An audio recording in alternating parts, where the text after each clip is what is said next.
Ruth chapter 4.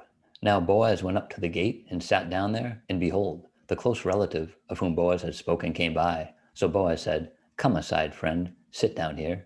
So he came aside and sat down. And he took 10 men of the elders of the city and said, "Sit down here." So they sat down.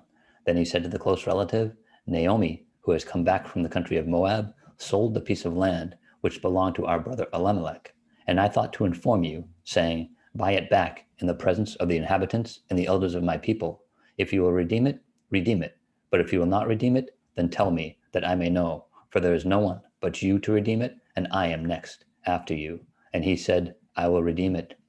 Then Boaz said, "On the day you buy the field from the hand of Naomi, you must also buy it from Ruth the Moabitess, the wife of the dead, to perpetuate the name of the dead through his inheritance." And the close relative said, "I cannot redeem it for myself, lest I ruin my own inheritance. You redeem my right of redemption for yourself, for I cannot redeem it." Now, this was the custom in former times in Israel concerning redeeming and exchanging to confirm anything. One man took off his sandal and gave it to the other, and this was a confirmation in Israel.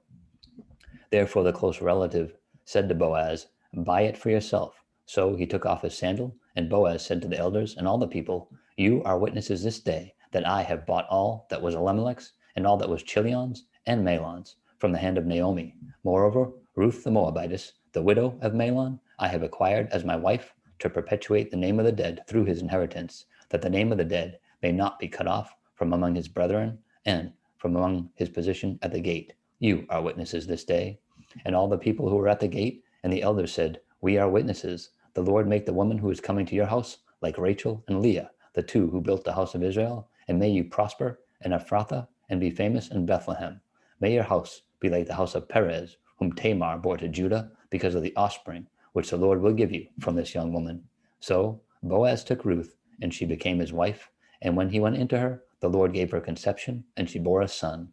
Then the woman said to Naomi, "Blessed be the Lord, who has not left you this day without a close relative, and may his name be famous in Israel, and may he be to you a restorer of life and a nourisher of your old age. For your daughter-in-law, who loves you, who is better to you than 7 sons, has borne him." Then Naomi took the child and laid him on her bosom and became a nurse to him. Also the neighbor women gave him a name, saying, "There is a son born to Naomi." And they called his name Obed. He is the father of Jesse, the father of David. Now this is the genealogy of Perez. Perez begot Hezron. Hezron begot Ram. Ram begot Aminadab. Aminadab begot Nahshon. And Nahshon begot Salmon. Salmon begot Boaz. And Boaz begot Obed. Obed begot Jesse. And Jesse begot David.